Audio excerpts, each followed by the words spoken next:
பரிசுத்த வேத புஸ்தகம் தேவனுடைய வார்த்தை. இது தேவனுடைய வார்த்தை. அதனால் இதற்கு வல்லமை உண்டு, ஜீவன் உண்டு. அதை பல விதங்களிலே கர்த்தர் நமக்கு விளங்க பண்ணி இருக்கிறார். ஆண்டவருக்கு நன்றி. இன்றைக்கு சில காரியத்தை சொல்றேன். இதை வாசிக்கிறதுனால, தியானிக்கிறதுனால என்ன பிரயோஜனம்? ஆண்டவர் எழுதி கொடுத்தார்னு சொல்றீங்க, அதில் வல்லம் இருக்கு, ஜீவன் இருக்குன்னு சொல்றீங்க, இதை வாசிக்க சொல்றீங்க, தியானிக்க சொல்றீங்க, ஆராய்ச்சி பண்ணுங்கன்றீங்க. என்ன ஆசீர்வாதம் வரும்? வேகமாக 4 காரியம் சொல்கிறேன் பாருங்க, நல்ல கவனிங்க. இதை வாசித்து தியானிக்கிறதுனால உண்டாகிற ஆசீர்வாதம். முதலாவது, யோவான் 17ஆம் அதிகாரம் 17ஆம் வசனத்தில் இயேசு சொல்லுகிறார் ஒரு ஜெபத்தில், உம்முடைய சத்தியத்தினாலே அவர்களை பரிசுத்தமாக்கும், உம்முடைய வசனமே சத்தியம். அதாவது இந்த வசனத்துக்கு ஒரு பெயர் சத்திய வசனம். சத்திய வசனம், இது உண்மை, இது தேவனுடைய வார்த்தை. இதற்கு ஒரு வல்லமை இருக்கிறது, நம்மை பரிசுத்தமாக்குகிற வல்லமை. முதலாவது இதை வாசித்தா உங்களுடைய வாழ்க்கையில பரிசுத்தம் வரும். அதுதான் இந்த வேதத்தின் மூலமாய் கிடைக்கிற முதலாவது நன்மை. வேத புஸ்தகத்தில் அப்போஸ்தலர் 17ஆம் அதிகாரம் 11ஆம் வசனத்தை நீங்கள் வாசிக்கும் போது, பெரேயா என்கிற ஒரு பட்டணத்தார், அவங்க பாருங்க, பெரேயான்ற ஒரு பட்டணம் இருக்குது யூரோப்பில். அவங்க முதல் நூற்றாண்டில் ஊழியம் செய்த போது அந்த பட்டணத்தாரை குறித்து பைபிளில் சொல்லியிருக்குது. இந்த பெரேயா பட்டணத்தார் மனோவாஞ்சையாய் வசனத்தை ஏற்றுக்கொண்டு, வசனத்தை கேட்டால் மட்டும் போது அதை ஏற்றுக்கொள்ளணும். உள்ளத்தில் வசனத்தை ஏற்றுக்கொண்டு காரியங்கள் இப்படி இருக்கிறதா என்று தினந்தோறும் வேத வாக்கியங்களை ஆராய்ந்து பார்த்ததினால் தெசலோனிக்கேயில் உள்ளவர்களை பார்க்கிலும் நற்குணசாலிகளாய் இருந்தார்கள். நல்ல குணசாலிகளாய் மாறினாங்க. தெசலோனிக்கேயில் இருக்கிறவங்களும் ரட்சிக்கப்பட்டவங்க தான், அபிஷேகம் பெற்றவங்க தான். ஆனால் அந்த கிறிஸ்தவர்களை விட இவங்க நற்குணசாலிகள், நல்ல குணமுள்ளவளா மாறினாங்க.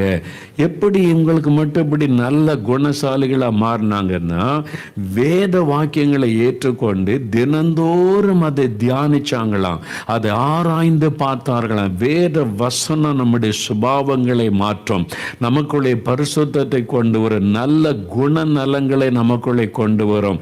இதற்கு ஒரு வல்லமை உண்டு, நம்மை பரிசுத்தமாக்குகிற வல்லமை. அதனால்தான் இது பரிசுத்த வேதாகமம் என்று சொல்லப்படுகிறது. பரிசுத்த வேத எழுத்துக்கள், வசனங்கள் என்று சொல்லப்படுகிறது.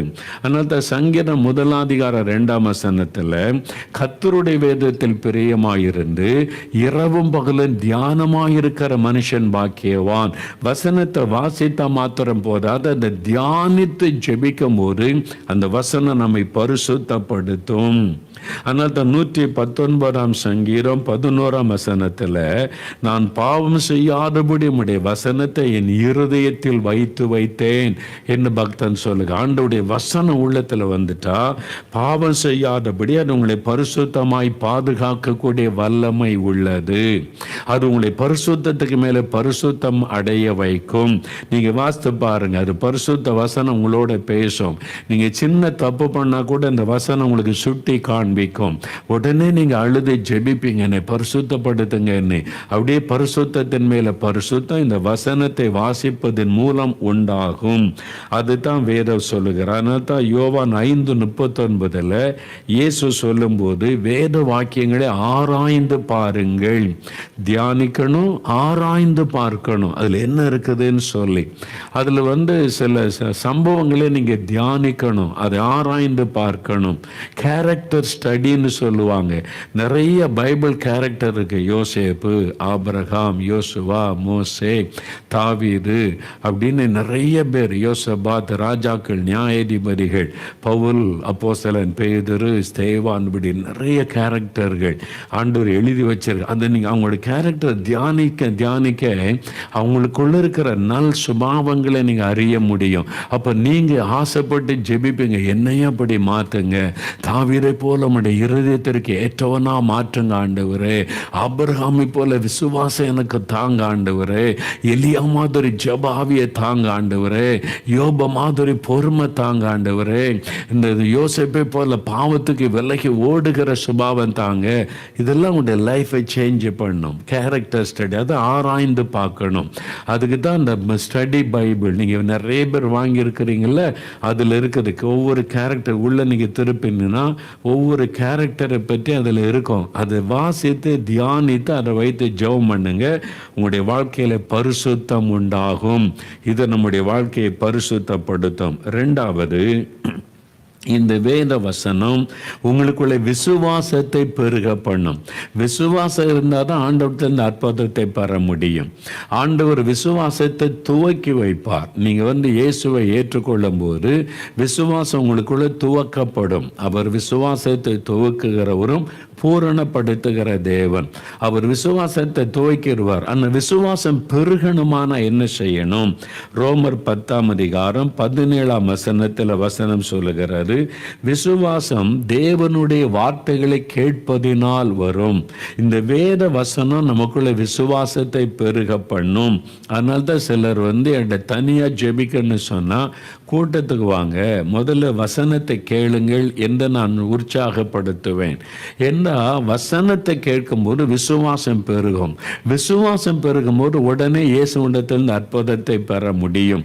அப்ப விசுவாசம் நமக்குள்ளே பெருகுவதற்கு இந்த வேத வசனம் நமக்கு உதவி செய்கிறது. தென்கொரியாவில் யாங்கி சோயின் ஒரு வாலிபன், இளம் வாலிபன் வியாதியில் பாதிக்கப்பட்டு விட்டான். 2 நுரையிலும் பாதிக்கப்பட்டு விட்டது. அவன் புத்த மதத்தை சார்ந்த வாலிபன். டாக்டர் சொல்லிட்டாங்க, இனி பிழைக்க முடியாது, மரித்து விடுவான். சுகமாக்கும் மருத்துவம் கைவிட்டு விட்டது, மரண படுக்கை. அதனால் மெலிந்த சரீரத்தோட அப்படியே அந்த 2 நுரையிலும் பாதிக்கப்பட்டனால மூச்சு விட கஷ்டப்பட்டு படுக்கையில் மரண படுக்கையில் இருந்தான். இதை கேள்விப்பட்ட ஒரு சின்ன பெண் பிள்ளை, ஸ்கூலில் படிக்கிற ஒரு பிள்ளை, அவன் ஒரு வேத புஸ்தகம் புதிய ஏற்பாடு எடுத்துக்கொண்டு அவனை பார்க்க போனாள். அவள் சொன்னாள், நீங்கள் இந்த புஸ்தகத்தை வாங்கி வாசிங்க, புதிய ஏற்பாடு, இயேசுடைய வாழ்க்கை வரலாறு இருக்குது, அந்த புதிய ஏற்பாடை கொடுத்து, ஆனால் இதை நீங்கள் வாங்கி வாசிங்க, உங்களுக்கு இயேசப்பா சுகம் தருவாங்கன்னு. இது என்னதுன்னு கேட்டான். இயேசு அப்பாவை பற்றி எழுதியிருக்குது. கோபம் அவனுக்கு, கிறிஸ்தவ நாயே போ வெளியே, எனக்குன்னு ஒரு மதம் இருக்குது, எனக்குன்னு ஒரு கடவுள், எனக்குன்னு புஸ்தகம்லாம் இருக்குது, நீ இதை கொண்டு வந்துட்டியா, என்னை மதம் மாற்ற வந்த, ஓடி போன்னு திட்டி விரட்டி அனுப்பிட்டான். அந்த பிள்ளை அழுது கொண்டே போய் விட்டாரு. ஆனால் அதுக்கு மனசு கேட்கல. என்னென்னு சாக போகிறாங்க, வியாதியில் கஷ்டப்படுறாங்க, சுகம் அடையணுமேன்னு சொல்லி மறுபடியும் ஒரு நாள் வந்தார்.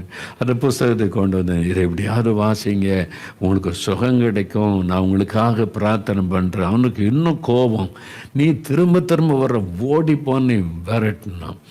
போய் விட்டார். திரும்ப 3வது முறை ஒரு நாள் வந்து விட்டார். அந்த சின்ன பிள்ளை இல்லை நீங்கள் வாசிங்க, நீங்கள் நல்லா இருக்கணும், நீங்கள் சுகமாகணும்னு நான் ஆசைப்படுறேன், ஜெபிக்கிறேன்னு நீங்கள் வாசிங்கன்னு அந்த பிள்ளை ஓங்கி அறவிட்டான். போ வெளியேன்னு அதை அழுது விட்டார். அவனுக்கு துக்கமாயிட்டு. இந்த பிள்ளை பாவம் நம்மளை நெசித்து ஏதோ வாசிங்க சுகமாயிருவீங்கன்னு சொல்லுது, நம்ம கோபத்தில் அடிச்சிட்டோமேன்னு சொல்லி சரி கொடு, இந்த சந்தோஷத்துக்கு வாங்கினா. அந்த பிள்ளையை சந்தோஷப்படுத்த புக்கை வாங்கினேன். அந்த பிள்ளை போன உடனே தூக்கி அப்படி மூலையில் வீசி எறிந்தான் அந்த புதிய ஏற்பாட்டை. வேண்டாம் நீ. சில நாள் கடந்தார். ஒரு நாள் யோசித்து பார்த்தான், நமக்கு சம்மந்தமே இல்லாத ஒரு சின்ன பிள்ளை, நம்ம சொந்தமும் கிடையாது, உறவும் கிடையாது, நீங்கள் சுகமாகணும், நல்லா இருக்கணும், உங்களுக்காக பிரார்த்தனை பண்ணுறேன்னு இதை வாசிங்கன்னு சொல்லிச்சே, நம்ம மேலே ஒரு அக்கறையா, நான் சுகம் பெறணும்னு அது விரும்புது, அடித்தா கூட அழுதுகிட்டு நிற்குது. அப்போ இந்த புக்கில் என்ன தான் இருக்குது? சரி வாசிப்பாப்பமேன்னு எடுத்து ஒரு நாள் இல்லை அது மத கொள்கைகள் இருக்கும், அதை செய்யாத இதை செய்யாத, அப்படி நட இப்படி நட, அது நடக்கணும் அப்படிலாம் இருக்குன்னு பார்த்து புரட்டினா அதில் ஒரு கடவுளை பற்றி இருக்குது. அவருடைய அன்பு, அவருடைய வல்லமை, அவருடைய மனதுருக்கம், அவர் செய்த அற்புதங்களை வாசிக்க வாசிக்க இப்படி ஒரு கடவுளா, செத்தவங்களெல்லாம் எழுப்பி இருக்கிறாரு, சப்பானியை நடக்க வச்சிருக்கிறாரு, கண் தெரியாம கண் கொடுத்துருக்கிறாரு. அதனால தான் அந்த பிள்ளை சொல்லிச்சா நீங்கள் சுகம் அடைவீங்கன்னு. அப்போ அவங்களுக்கு சுகம் கொடுத்த அந்த இயேசு எனக்கு சுகம் தருவாரா? நான் சாக கிடக்கிறேனே. அவனுக்குள்ள ஒரு விசுவாசம் வந்தது. அப்போ நானும் இந்த இயேசுவை கூப்பிடலாம். அவங்கெல்லாம் கூப்பிட்டாங்க, இயேசு அற்புதம் செய்தார். இயேசுவே என்னையும் குணமாக்கும், எனக்கும் சுகம் கொடுங்க, டாக்டர்ஸ் எல்லாம் கைவிட்டுட்டாங்க, சாக கிடக்கிறேன், ஒரு அற்புதம் செய்யுங்க. இயேசு அவருடைய விசுவாசத்தை எழும்ப பண்ணி ஜெபத்தை கேட்டு அற்புதம் செய்து மரண படுக்கையை மாற்றினார். எழும்பினான், உயிர் பெற்று நல்ல சுகம். மறிச்சிருவான்னு டாக்டர் சொன்னாங்க. இன்றைக்கு வரைக்கும் ஒரு டாக்டர் பால் யாங்கிச்சோ அவர் இயேசு ஏற்றுக்கொண்டு ஊழியக்காரனாய் மாறி உலகத்திலேயே பெரிய சபைக்கு போதகராய் அவர் இருக்க முடியும். உலகத்திலேயே பெரிய 10,000 10 லட்சம் பேர் ஒரு சபையில் அங்கமாய் இருக்கிற அளவிற்கு அவர் சபை வளரும்படிக்கு கர்த்தர் அவரை பயன்படுத்தினார். டாக்டர் பால் யாங்கிச்சோ என்கிறவர் இன்றைக்கும் வயசான நிலைமையில் 90 வயசுக்கு மேலே உயிரோடு இருக்கிறார். வாலிப வயசில் செத்துருவான்னு சொன்னவங்க இயேசு அந்த அற்புதம். எப்படி அந்த விசுவாசம் வந்தது? அந்த வேத வசனம் உங்களுக்குள்ள விசுவாசத்தை கொண்டு வரும். நீங்கள் வாசிக்க பெருக பண்ணும். மூன்றாவது, இந்த வசனம் உங்களுக்கு ஆறுதல் கொடுக்கும். பாருங்க, 119 சங்கீதம் 92 வசனத்தை நீங்கள் வாசித்து பாருங்களேன். 119 சங்கீதத்தில் 92 வசனம் என்ன? அந்த பக்தன் சொல்றாரு, தன்னுடைய அனுபவத்தை சொல்றாரு. உமது வேதம் என் மன மகிழ்ச்சியாய் இராதிருந்தால் என் துக்கத்திலே நான் அமிழ்ந்து போயிருப்பேன். இந்த வேதம் தான் எனக்கு மன மகிழ்ச்சி ஆறுதல் கொடுத்த, இல்லைன்னு நான் துக்கத்தில் அழிஞ்சிருப்பேன். உங்கள் துக்கம் மாறணும், பயம் மாறணுமா? வசனத்தை வாசிங்க. சார், அப்பாதுரை பிரதர் உங்களுக்கு தெரியல, இயேசுடைய ஊழியத்தில் என் உடன் ஊழியராக இருக்கிறாங்க. அவங்க யூகோ பேங்கில் அசிஸ்டன்ட் மேனேஜராக பல வருஷம் வேலை செய்தாங்க யூகோ பேங்கில். அப்போ ஒரு சமயம் ஒரு பேங்கில் வேலை செய்யும்போது ஒரு பிரான்ச்சில் அவங்க கீழே உள்ள ஒரு அதிகாரி, அவரும் பேங்க் அதிகாரி, இவங்க கீழே வேலை செய்கிறவர். அவர் திருமணமாகி ரொம்ப சந்தோஷமாய் வாழ்ந்தவர். திடீரென்று அவனுடைய மனைவி வியாதிப்பட்டு மறிச்சிட்டாங்க. அந்த மனைவியினுடைய மரணம் அவரை ரொம்ப பாதித்து விட்டார். பல நாட்கள் வேலைக்கே வரல, சோகமாக அழுது கொண்டே இருந்தார். அப்புறம் பேங்கில் உள்ளவங்களாம் போய் அவரை பார்த்து ஆறுதல் படுத்தி வேலைக்கு வந்தால் தாடிலாம் வளர்த்து துக்கமாக எப்பவும் அப்படியே சேரில் உட்காந்து அழுதுகிட்டே இருப்பாராம். அப்போ கேட்டேன், ஏன் அப்படின்னா, எனக்கு அப்பா அம்மா கிடையாது, ஒரு அனாதை, என் மனைவி தான் எனக்கு எல்லாம், எனக்கு ஆறுதல் சந்தோஷம், அந்த மனைவியும் போயிட்டா அப்படின்னு விரக்தி அழுதுகிட்டே இருப்பார். நான் ஏன் வேலை செஞ்சு ஒரு செத்த மனுஷனை போல் வர்றது போகிற துக்கத்தோட. ஒரு நாள் அப்பாதுரை பிரதர் பேங்கில் வேலை செய்யும்போது அவரை கவனித்தாங்க, தனியாக அழுது கொண்டே இருந்தார். அப்போ ஆண்டவர் பேசினார், நீ அவனுக்காக ஜெபம் பண்ணு, அவனுக்கு என் வேதத்தின் வசனத்தை கொடுன்னு ஆண்டவர் பேசினாராம். உடனே அவங்க அடுத்த நாள் ஒரு பைபிள் வாங்கிட்டு போய் ஒரு நாள் பேங்க் முடிஞ்சோன்னா உங்கள்கிட்ட ஒரு 5 நிமிஷம் பேசுகிறது சொன்னார். என்ன பிரதர்னு கேட்டாங்க. நீங்கள் ரொம்ப சோகமாக துக்கமாக இருக்கிறீங்க, நான் என் வார்த்தையினால் உங்களை ஆறுதல் படுத்த முடியாது, நீங்கள் ரொம்ப பாதிக்கப்பட்டிருக்கிறீங்க, ஆனால் உங்களுக்காக நான் ஜெபிக்கிறேன். ஆனால் இந்த வசனம் இதில் இந்த பைபிள் ஆண்டவருடைய வார்த்தை இருக்குது, நீங்கள் வாசிங்க, உங்களுக்கு ஆண்டவர் இதன் மூலமாக பேசுவார், ஆறுதல் கிடைக்கும்னு சொல்லி சங்கீதங்களின் புஸ்தகத்தை காமிச்சாங்க. இவ்வளோ பெரிய புக்கில் அவர் எங்கே ஆரம்பித்து எங்கே படிக்கிற ஒன்றுமே தெரியாது, அவர் கிறிஸ்தவர் அல்லாதவர். அதனால் இந்த சங்கீதன் புஸ்தகம் திருப்பி காமிச்சு இதை வாசிங்க அப்படின்னு அவங்க எடுத்து கொடுத்துட்டு இன்றைக்கி வீட்டில் போய் வாசிங்கன்னு சொல்லி அனுப்புனாங்க. அவர் சரி, நீங்கள் என் மேலே இவ்வளோ அன்பாக சொல்கிறீங்க, வாசிக்கிறேன்னு போனாராம். அடுத்த நாள் பாருங்கள், நெக்ஸ்ட் டே அவர் பேங்க்கு வரும்போது ஷேவ் பண்ணி நல்ல ட்ரெஸ் பண்ணி ஃப்ரெஷ்ஷாக சிரித்த முகத்தோட மகிழ்ச்சியோடு வந்திருக்கிறார். பேங்கில் எல்லாரும் பார்க்குறாங்க, என்னாச்சு இவ்வளோ நாள் சோகமாக இருந்து திடீர்னு ஒரே நாளுக்குள்ள இவ்வளோ பெரிய மாற்றம், நல்ல மகிழ்ச்சியாக வந்திருக்கிறான், எல்லாம் மாறி வந்திருக்கிறான்னு பார்க்குறாங்க. அப்போ அவர் சொன்னாராம், பிரதர் உங்கள்கிட்ட நான் பேசணும்னு சொல்லி பேங்க் முடிஞ்ச உடனே அப்பாதுரை பிரதர்கிட்ட பேசினார். முதலாவது சொன்ன வார்த்தை என்ன தெரியுமா? நேற்றைக்கு நீங்கள் இந்த பைபிளை எனக்கு தராமல் இருந்திருந்தால் நான் இன்னைக்கு உயிரோடு இருந்திருக்க மாட்டேன். நான் நேற்றைக்கு தற்கொலை பண்ணி சாகணும்னு முடிவு எடுத்து விட்டேன். விரக்தியில் எனக்கு யாருமே இல்லை, நான் அனாதை ஆயிட்டேன், இனிமேல் வாழ முடியாதுன்னு சொல்லி இதான் கடைசி நாள் பேங்க் வேலை, இதுக்கப்புறம் நான் தற்கொலை பண்ணி செத்துடணும்னு முடிவோடு தான் நான் கடைசி நாள் பேங்குக்கு வந்தேன். ஆனால் நீங்கள் இந்த பைபிளை எனக்கு கொடுத்து வாசிக்க சொன்னீங்க. நான் இதுவரைக்கும் இதை வாசில ஃபஸ்ட் டைம் நீங்கள் சொன்ன மாதிரி சங்கீதம்னு அதில் இருக்குது. அதை வாசிக்க ஆரம்பித்தா அதுக்குள்ளே இருந்து யாரோ என்கிட்ட பேசுனாங்க. அந்த வார்த்தை நான் இதான் ஃபஸ்ட் டைம் பார்க்குறேன். அந்த வார்த்தை பேசுது. அது பேசுனா எனக்கு ஆறுதலாக இருக்குது, சமாதானமாக இருக்குது, என் காயெல்லாம் மாறுது, எனக்கு ஒரு புது நம்பிக்கை. இந்த வார்த்தைகள் என்னோட பேசினது இதுக்கு இவ்வளோ பெரிய வல்லமாக இருக்குதான்னு ராத்திரி முழுதும் ரொம்ப நேரம் நான் வாசித்தேன். அதை வாசிக்க வாசிக்க எனக்கு ஒரு ஆறுதல், காயம் மாறி எனக்கு ஒரு புதிய நம்பிக்கை, எனக்கு ஒரு புது வாழ்க்கை இருக்குது, எனக்கு ஒரு ஆசீர்வாதம் இருக்கிறது என்பதை இந்த வார்த்தை மூலம் அறிந்து கொண்டேன். அதனால என் சோகம் எல்லாம் நீங்கினது. காலையில் எழும நான் இருதயத்தில் இந்த பாரமெல்லாம் நீங்க ஒரு ஆறுதல், சந்தோஷம், புது நம்பிக்கை. உடனே ஷேவ் பண்ண ஃப்ரெஷ்ஷாக வந்திருக்கிறேன். நான் இன்னைக்கு உயிரோடு இருக்க காரணம் வேத புஸ்தகம். ஒரு கிறிஸ்தவர் அல்லாத நண்பர் சொன்ன வார்த்தை. இந்த வேத வசனம் ஆறுதலை கொடுக்கும். நீங்க வாசித்து பாருங்க. ஏன்னா இது தேவனுடைய வார்த்தை. இதற்குள்ளிருந்த ஆண்டவர் உங்களோட பேசுவதை நீங்கள் பார்க்க முடியும், நீங்கள் உணர முடியும். அது உங்களோட பேசும். எங்கள் சித்தி ஒருத்தர், அவங்க பக்கா கிறிஸ்தவர் அல்லாத குடும்பத்தை சார்ந்தவங்க, பக்தி உள்ளவர்கள். ஒரு நாள் இயேசுவை பற்றி அறிந்து இயேசுவை ஏற்றுக்கொண்டாங்க.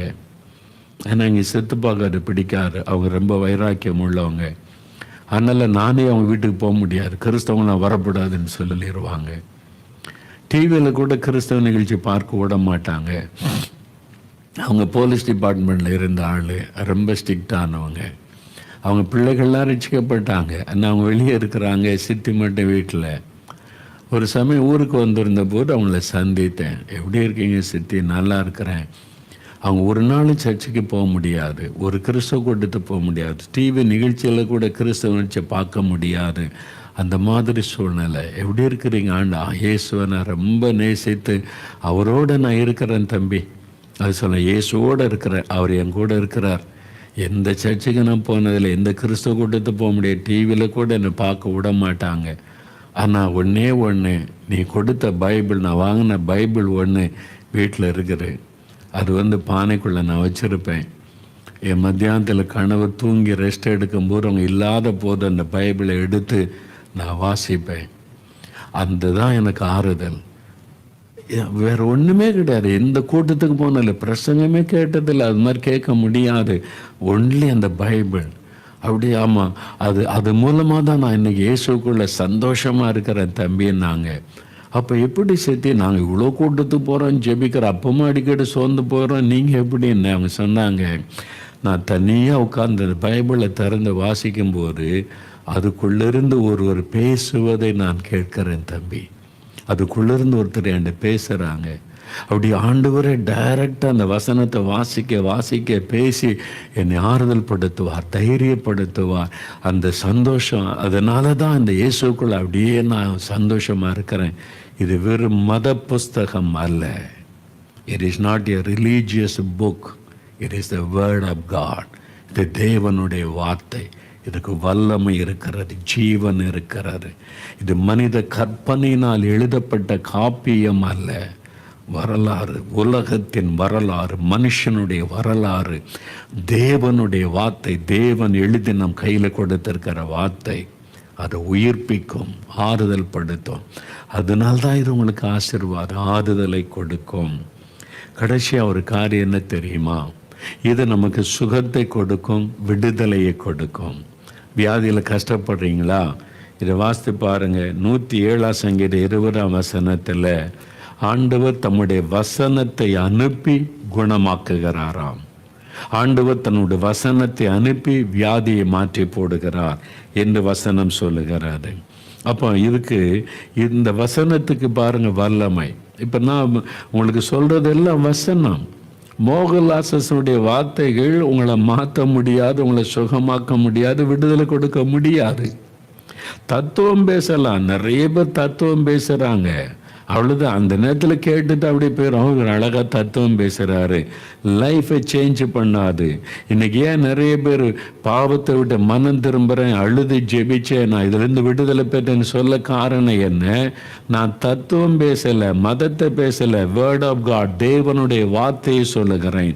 இந்த வசனம் தான் விடுதலை கொடுக்குது, இந்த வசனம் தான் சுகத்தை கொடுக்குது, இந்த வசனம் தான் விசுவாசத்தை பெருக பண்ணுது, இந்த வசனத்தில் தான் எல்லா வல்லமையும் இருக்கிறது. இந்த வசனத்தை எழுதி கொடுத்த தேவன் வல்லமை உள்ளவர். இந்த வேதாகமத்தின் தேவன் வல்லமை உள்ளவர், பரிசுத்தம் உள்ளவர். அதனால் அந்த வசனம் நம்மை பரிசுத்தப்படுத்தும். இந்த வேதாகமத்தின் தேவன் அன்புள்ளவர், அதனால் அந்த அன்பு நமக்குள்ளே உண்டாகும். இந்த வேதாகமத்தின் தேவன் மன்னிக்கிற சுபாவம் உள்ளவர், அதனால் இதை வாசிக்க நமக்குள்ள அந்த சுபாவம் உண்டாகும். இந்த வேதாகமத்தின் தேவன் அற்புதங்களின் தேவன், அதனால் இதை வாசிக்கும் பொழுது அற்புதத்தை பெற்றுக்கொள்ள முடியும். இந்த வேதாகமத்தின் தேவன் சமாதானத்தின் தேவன், அதனால் அதை வாசிக்கும் பொழுது சமாதானம் உள்ளத்தில் உண்டாகும். இந்த வேதாகமத்தின் தேவன் ஆறுதலின் தேவன், அதனால் அதை வாசிக்கும் போது ஆறுதல் உண்டாகும். இந்த வேதாகமத்தின் தேவன் அதிசயங்களை செய்கிறவர், விடுதலை தருகிறவர், அதனால் இதை வாசிக்கும் போது நமக்குள்ளே விடுதலை உண்டாகும். அந்த வேதாகமத்தின் தேவன் இதன் மூலமாய் நம்மோடு பேசுகிறார், சந்திக்கிறார். கடைசியாக ஒரு அனுபவத்தை சொல்லி ஜெபிக்க போகிறோம். எனக்கு ஒரு சகோதரரை தெரியும், பிஸ்னஸ் மேன், இயேசுவை நேசிக்கிறவங்க, ஜெபிக்கிறவங்க. ஒரு நாள் வியாதிப்பட்டு விட்டார்கள். ஆஸ்பத்திரியில் கொண்டு போய் சேர்த்துருந்தாங்க. லட்சக்கணக்காக எவ்வளோ பணத்தை செலவு பண்ணிட்டாங்க. ஆஸ்பத்திரியில் பல நாள் இருந்தாங்க. ஃபைனலாக ஒன்றே டாக்டர் சொல்லிட்டாங்க, இதுக்கு மேலே ஒன்றும் செய்ய முடியாது, அதனால் இனி காப்பாற்றுவது கஷ்டம். என்னென்ன மருத்துவம் உண்டோ எல்லாம் செய்தாச்சு, இதுக்கு மேலே உங்கள் சரீரத்தில் உள்ள காரியங்களுக்கு விலங்கல்ல ஒன்றும் செய்ய முடியாது, அதனால் இனிமேல் அவ்வளவுதான். அப்படின்னா என்ன அர்த்தம்? ஃபைனல் ஸ்டேஜ் வந்துட்டீங்கன்னு சொல்லிட்டாங்க. அவர் ஆஸ்பத்திரியில் இருக்கிறாரு. படுக்கை பக்கத்தில் பைபிள் வச்சுருப்பார். தினம் வாசித்து வழக்கமாக ஜெபம் பண்ணுவாங்க. ஆண்டவரை நேசிக்கிற தெய்வ பிள்ளை தான். அந்த சமயத்தில் ஒரு நாள் டாக்டர்ஸ் அப்படி சொன்ன சமயத்தில் ஒரு நாள் அவர் பைபிள் எடுத்து வாசிக்கும். அன்றைக்கு வழக்கமாக வாசித்து கொண்டே வரும்போது 118வது சங்கீதம் 17-18 வசனங்கள், அந்த வசனத்தை கொண்டு ஆண்டவர் பேசினாராம். அந்த அதிகாரத்தில் 29 வசனம் இருக்குது. அப்படி வாசித்து கொண்டே வரும்போது அந்த 2 வசனத்தை கொண்டு ஆண்டவர் பேசினாராம். என்ன பேசினார் பாருங்க. அந்த வசனத்தை நான் வாசிக்கிறேன். 118ஆம் சங்கீதம் 17-18 வசனம். நான் சாகாமல் பிழைத்திருந்து கர்த்தருடைய செய்கைகளை விவரிப்பேன். கர்த்தர் என்னை வெகுவாய் தண்டித்தும் என்னை சாவுக்கு ஒப்பு கொடுக்கவில்லை. இந்த வசனம் வாசிக்கும் போது ஆண்டவருடைய உள்ளத்தில் பேசினதை உணர்ந்தாராம். நான் சாகாமல் பிழைத்திருந்து கர்த்தருடைய செய்கைகளை விவரிப்பேன். டாக்டர் சொல்லிட்டாங்க, இனி ஒன்றும் செய்ய முடியாது, இனி அவ்வளோதான், மரணம் அப்படின்னு. ஆண்டவர் சொல்கிற அந்த வசனத்தின் மூலமாக தேற்றுகிறார். நீ சாகாமல் பிழைத்திருந்து என் செய்கைகளை மற்றவங்களுக்கு சொல்லுவேன்.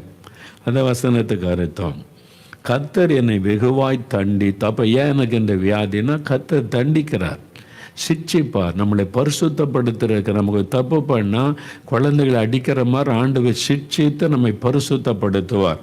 அதை கர்த்தர் என்னை வெகுவாய் தண்டித்தும், அவர் சிட்சித்து பரிசுத்தப்படுத்தியும் என்னை சாவுக்கு ஒப்பு கொடுக்கவில்லை. அவர் சொல்ற, நான் சாக மாட்டேன். டாக்டர்ஸ் என்ன ஒன்று சொல்ல, மருத்துவம் அந்த ரிப்போர்ட்டை சொல்லும், நான் சாக மாட்டேன். வசனம் சொல்லுது, நான் சாகாமல் பிழைத்திருந்து கர்த்தருடைய செய்கைகளை விவரிப்பேன். ஆண்டவர் தன்னோடு பேசினதை உணர்ந்த உடனே இந்த வசனத்தை சொல்லி சொல்லி ஸ்தோத்திரம் பண்ணினார். ஆண்டவரே, நான் சாகாமல் பிழைத்திருந்து கர்த்தருடைய செய்கைகளை விவரிப்பேன். நீர் வெகுவாய் தண்டித்தும் என்னை சாவுக்கு ஒப்பு கொடுக்கவில்லை. நான் சாக மாட்டேன், பிழைத்திருந்து இயேசுவின் மகிமை எல்லாருக்கும் சொல்லுவேன். இதை சொல்லி சொல்லி சொல்லி ஸ்தோத்திரம் பண்ண சரீரத்தில் மாற்றம், விடுதலை. அந்த நோய் மறைந்தது, மரண கட்டு மாறினர். டாக்டர்ஸ் ஆச்சரியப்பட்டு போனாங்க, எப்படி உங்களுடைய சரீரத்தில் இந்த மாற்றம்? வசனம், கர்த்தருடைய வசனம் சுகத்தை கொடுக்கும், விடுதலை கொடுக்கும், நமக்குள்ள விசுவாசத்தை பெருக பண்ண, மாறுதல் படுத்தும், வழி நடத்துதலை கொடுக்கும், தேவ ஆலோசனையை நமக்கு தரும். இதுதான் பொக்கிஷம். அதனால நீங்கள் இந்த வேத வசனத்தை தேவனுடைய வார்த்தையாக ஏற்றுக்கொண்டு வாசித்து பாருங்க, உங்களுடைய லைஃப்பில் பெரிய ஆசீர்வாதத்தை காண்பீங்க. அதனால இன்றைக்கு இப்போ நம்ம ஜெபிக்க போகிற ஆண்டவரே, இந்த வேத புஸ்தகத்திற்காக நன்றி. உம்முடைய வார்த்தையை நான் விசுவாசிக்கிறேன். இதன் மூலமாக என்னோடு பேசுங்க, என்னை பரிசுத்தப்படுத்துங்க, ஆறுதல் படுத்துங்க, என் விசுவாச பலப்படுத்துங்க, எனக்கு சுகம் கொடுங்க. நீ ஜெபிக்கலாமா? எல்லாரும் எழுந்து நில்லுங்க. பைபிளை கையில் எடுத்துக்கொள்ளுங்க, வேதத்தை கையில் எடுத்துக்கொள்ளுங்க, பைபிளை கையில் எடுத்துக்கொள்ளுங்க. இது தேவனுடைய வார்த்தை. நல்லா, இது ஒரு மத புஸ்தகம் அல்ல, இதில் மத கொள்கைகள் எழுதப்படலை. அது மனுஷனுடைய வாழ்க்கை முறைகளும், நம்மை சிருஷ்டித்த தேவன் யார் என்பதும், அவருடைய சுபாவம் என்ன, அவர் நமக்கு வைத்திருக்கிற ஆசீர்வாதங்கள் என்ன, மரணத்திற்கு பிறகு நமக்கு தேவன் வைத்திருக்கிற ஆசீர்வாதங்கள் என்ன, இந்த உலகத்தில் கர்த்தர் வைத்திருக்கிற ஆசீர்வாதம் எல்லாம் அதில் இருக்கிறது. ஆண்டவர் ஒரு தகப்பன் தன் பிள்ளைக்கு எழுதின காதல் கடிதம் போல இது ஆண்டவர் எழுதி நம் கையில் தந்துற. எல்லாம் பைபிளை கையில் எடுத்துக்கொள்ளுங்க, அப்படி விரித்து கொள்ளுங்க, அது மேலே கை வைங்க. ஆண்டவரே, இந்த வேத புஸ்தகத்திற்காக ஸ்தோத்திரப்பான்னு குட்டி பிள்ளைகள் கூட உங்கள் பைபிளை திறந்து அது மேலே கை வைங்க. Jesus, I thank you for my Bible, I believe it is the word of God. அப்படி சொல்லுங்க, இது தேவனுடைய வார்த்தை என்பதை நான் விசுவாசிக்கிறேன். தகப்பனே, ஆண்டவரே, இது உம்முடைய வார்த்தை, இது தேவனுடைய வார்த்தை, இதை எழுதி எனக்கு தந்ததற்காய் ஸ்தோத்திரம். நான் அதற்காக உம்மை துதிக்கிறேன். இது தேவனுடைய வார்த்தை என்பதை விசுவாசிக்கிறேன். ஆண்டவரே, இந்த வேதாகமத்தின் தேவனை விசுவாசித்து நான் உம்மை துதிக்கிறேன், ஸ்தோத்தரிக்கிறேன். இந்த வசனத்தை கொண்டு என்னோடு நீங்க பேசுகிறதற்காய் நன்றி. என் விசுவாசம் என்னை பரிசுத்தப்படுத்துகிறதற்காய் ஸ்தோத்திரம். இதன் மூலம் என்னை ஆறுதல் படுத்துகிறதற்காய் ஸ்தோத்திரம். இதன் மூலமாய் என் விசுவாசத்தை பெருக பண்ணுகிறதற்காய் ஸ்தோத்திரம். எனக்கு சுகம் தருகிறீர், விடுதலை தருகிறீர், ஸ்தோத்திரம். என்னை வழி நடத்துகிறீர், ஸ்தோத்திரம். இந்த வேத வார்த்தைக்காக ஸ்தோத்திரம், ஸ்தோத்திரம், ஸ்தோத்திரப்பா. நான் இதை நேசிக்கிறேன், தினந்தோறும் அதை வாசிப்பேன், இதை நான் ஆண்டவரை விசுவாசிப்பேன், இந்த வசனத்தை தியானிப்பேன், இந்த வசனத்தை ஆராய்ந்து பார்ப்பேன், இந்த வசனத்தை இருதயத்திலே பதித்துக் கொள்ளுவேன், இந்த வசனத்தின்படி நடக்க என்னை ஒப்பு கொடுக்கிறேன், ஒப்பு கொடுக்கிறேன். இயேசு கிறிஸ்துவின் நாமத்தில் இந்த வேத பொக்கிஷத்திற்காய் ஸ்தோத்திரம், ஸ்தோத்திரம். இயேசு கிறிஸ்துவின் நாமத்தில் நாங்கள் ஜெபிக்கிறோம் பிதாவே. ஆமேன், ஆமேன். என் ஆத்துமாவே கர்த்தரை ஸ்தோத்திரி, என் முழு உள்ளமே அவருடைய பரிசுத்தமுள்ள நாமத்தை ஸ்தோத்திரி. என் ஆத்துமாவே கர்த்தரை ஸ்தோத்திரி, அவர் செய்த சகல உபகாரங்களை மறவாதே. ஆமேன், ஆமேன். ஆண்டவருக்கு ஸ்தோத்திரம். சந்தோஷமாக இருக்கீங்களா? இன்றைக்கு வசனத்தை எப்பவும் உங்களோட வைத்து கொள்ளுங்க. எங்கே போனாலும் பைபிளை எடுத்து வைக்க மறந்துடாதங்க. காலையில் அதிகாலை ஒரு பக்தன் சொல்லுகிறார், உம்முடைய வசனத்தை தியானிக்கும்படி நான் குறித்த ஜாமத்திற்கு முன்பே விழித்து கொள்ளுவேன். 119 சங்கீதத்தில் அவர் சொல்லுகிறார், நீங்களும் அதிகாலையில் எழும்பி நல்லா அப்போ மைண்டு ஃப்ரெஷ்ஷாக இருக்கும். அதிகாலையில் எந்த குழப்பம் இருக்குது, அப்படியே உட்காந்து வசனத்தை தியானித்து அப்படியே ஆண்டவரே என் கூட பேசுகிறீர், நன்றி ஆண்டவரேன்னு சொல்லி அது உங்களுக்குள்ள பரிசுத்தத்தை கொண்டு வரும், விசுவாசத்தை பெருக பண்ணும், அது உங்களுக்கு ஒரு கைடன்ஸு கொடுக்கும். அதன் மூலமாக உங்களுக்கு சுகம் உண்டாகும், விடுதலை உண்டாகும், ஆறுதல் உண்டாகும். அந்த வசனத்தை நீங்கள் ஏற்றுக்கொள்ளணும், வசனத்துக்கு இடம் கொடுக்கணும். தினந்தோறும் வாசிக்க மறவாதிருங்க. குடும்பமாக பைபிள் ஸ்டடி பண்ணுங்க. அதுக்கு தான் அந்த பைபிள் வாங்கியிருக்கிறீங்கல்ல, வாழ்வியல் வேதாகமம் ஆராய்ச்சி பைபிள். வாரத்தில் ஒரு நாளாவது ஃபேமிலியாக உட்காந்து ஒரு மணி நேரம் ஒன்லி பைபிள் ஸ்டடி பண்ணுங்க. அதில் கேரக்டர் ஸ்டடி இருக்குது, ஒவ்வொரு கேரக்டரை பற்றி அந்த பைபிளில் இருக்கும். நீங்கள் அதை பார்த்தீங்கன்னா வசனத்தோடு இருக்கும், அவங்கள பற்றி ஒவ்வொரு புக்கை பற்றி இருக்கும். நீங்கள் ஃபேமிலியாக உட்காந்து பைபிள் ஸ்டடி பண்ணுங்க. சபைன்னா என்ன, ஆவியானவர்னா என்ன, பரலோகம்னா என்ன, ரெண்டாம் வருகன்னா என்ன, இனிமேல் என்ன நடக்கும், சாத்தான் எப்படி செயல்படுகிறான், ஆண்டவர் எப்படிப்பட்ட கிரியை செய்கிறார், அதெல்லாம் நீங்கள் அதில் இருக்குது. நீங்கள் ஒவ்வொரு டாப்பிக்கும் அடுத்து வாரத்தில் ஒரு நாள் ஃபேமிலி ஸ்டடி பைபிள் ஸ்டடி பண்ணுங்க.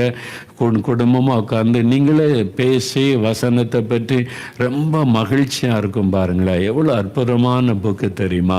தேவனுடைய வார்த்தை, God's word, word of God, தேவனுடைய வார்த்தை. அது இது மத புஸ்தகம் கிடையாது, இது தேவனுடைய வார்த்தை. எல்லா மனிதர்களுக்கும், இந்த உலகத்தில் பிறந்திருக்கிற எல்லா மனிதர்களுக்கும் தேவன் எழுதி கொடுத்திருக்கிற பொக்கிஷம். இது ஒரு மதத்திற்குரிய புஸ்தகம் நீ நினைக்காத, இது உங்களுக்குரியது. நீங்கள் எந்த மதத்தை சார்ந்திருந்தாலும், எந்த நம்பிக்கை உள்ளவளாக இருந்தாலும், உங்களுக்குரிய தேவனுடைய வார்த்தை அதில் இருக்குது. நீங்கள் வாசிக்கும் போது பெரிய மகிழ்ச்சி அடைவீங்க.